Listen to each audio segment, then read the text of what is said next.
السلام عليكم، تقبل الله منا ومنكم صالح الأعمال. إن شاء الله غادي نقدم لكم هذا العصير اللي كيجي مميز، كيجي جديد بدون سكر. نتمنى إن شاء الله ينال الاستحسان ديالكم. حط لي البنات 5 ديال الكؤوس عامرين ما شاء الله. غادي نبداو على بركة الله. المكونات ديالو كيف كتشوفوا عندي هنايا واحد الخزوة، بغيتو ديروا 2 خزوات لكم الاختيار. سلقتهم، المهم سلقتهم وخليتهم حتى بردوا تماما. غادي نضيف لهم واحد الكميه ديال الفريز، انا كان عندي في المجمد. المهم طايبين البنات هاد الفريزات. وغادي نضيف ليهم واحد البرتقاله اللي نقيتها، حيت لها داك اللب البيض ديالها وحيت لها العظومه ديالها. غادي نضيف واحد 2 بنانات حتى هما طايبين مزيان. وغادي ان شاء الله غادي نحلي البنات بالتمر. عندي 6 الحبات ديال التمر، حيت ليهم العظم ديالهم، ديك القشيره اللي كتكون هكا الفوق وغسلتهم. المهم البنات التمر ضروري انكم تغسلوا لانه كيدوز بزاف ديال اليدين. غادي ندير واحد الكميه ديال الماء بارد غير القياس باش يطحن ليا مزيان. ومن بعد ما طحن هذا هو القوام ديالو. غادي نزيد واحد الكميه غادي نديرو في العصار هكايا، في الرافله في عصار. غادي نزيدو الكميه ديال الماء. بالنسبه للماء على حسب نتوما الخفه ديال العصير كيف بغيتوه ثقيل المهم غديروا قيس ديال الماء. بغيتوه خفيف غديروا الماء شويه شويه هكايا كتير. ضروري انه يكون بارد. وحتى الا مثلا الماء ما باردش ديروه في الثلاجه حتى يبرد. العصير خصو يتقدم بارد.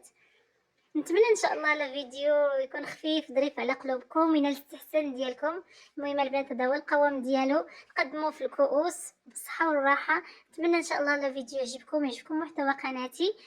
والسلام عليكم ورحمه الله تعالى وبركاته.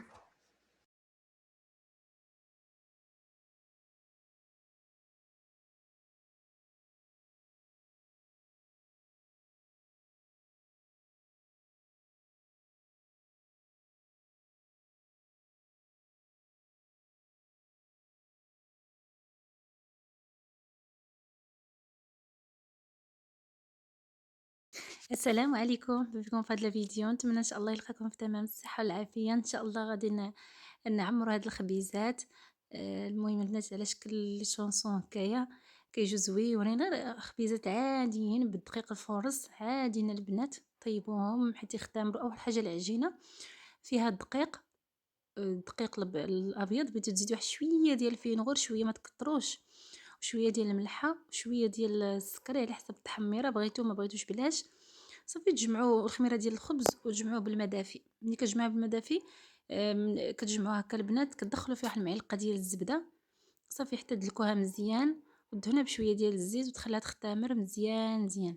ملي كتختمر كتقرصوها كريسات، كدهنوا اللاطه ديالكم بالزيت، كديروا كريسات وكتحطوها صافي وكتخليهم عاود كيتختمروا حتى كيطلع الحجم ديالهم. بغيتو دهنوهم بصفر ديال البيض لكم الاختيار. ملي كيضاعف الحجم ديالهم صافي كندخلوهم الفران. ملي كيطيبوا ان شاء الله كتخرجوهم وكتفلحوهم من الوسط.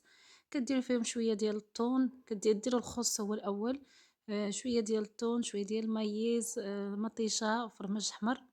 صافي كتعمروهم بحال هذا الشكل. ديروا شويه ديال الخطوط ديال المايونيز. المهم لكم الاختيار، اولا صلصه الاندلس حتى هي كتجي زوينه. المهم هذا هو لي شوسون ديالنا، اولا الساندويتش كيجي بحال هذا الشكل، كيجي صراحه زويون. نتمنى ان شاء الله يعجبكم وينال الاستحسان ديالكم، يعجبكم لا فيديو وتبعوا حتى الاخير. نخليكم على فيديو. ولا عجبكم محتوى قناه البنات ما تنساوش ديروا لي لايك وتشتركوا معايا في القناه، تفعلوا زر الجرس باش يوصلكم كل جديد. والسلام عليكم ورحمه الله تعالى وبركاته.